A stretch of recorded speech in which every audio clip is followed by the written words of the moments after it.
Hello বন্ধুরা, কি অবস্থা? ভালো আছেন নি? আশা করি ভালো আছেন। আলহামদুলিল্লাহ, আমিও ভালো আছি।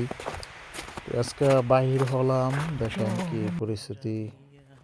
মানে একটু সাইডে দিয়ে একটু গাছগাছালা আছে, একটু জঙ্গল ভাব। দেখেন কি অবস্থা, তুষারপাত।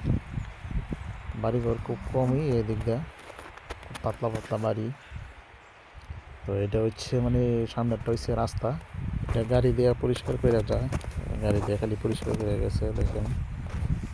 তো সবাই ভালো থাকেন, তো আমার জন্য দোয়া করেন। এই দেখেন আশেপাশের যে পরিবেশ। তো আমার চ্যানেলটা যারা সাবস্ক্রাইব করেন না, সাবস্ক্রাইব করে দেন। আর কে কোথায় থেকে দেখতেছেন আমার একটু মেনশন করেন, কমেন্ট কইরা, যে আমি এই যে এখান থেকে দেখছি। আর এই যে এখানে মেট্রো, মেট্রো দা আমার বন্ধুরা একসাথে একটু মার্কেট করা লাগিয়ে যাচ্ছি। তো এটা হচ্ছে মাটির নিচে মেট্রো। তো এই অনেক সুন্দর, আসলে অনেক সুন্দর।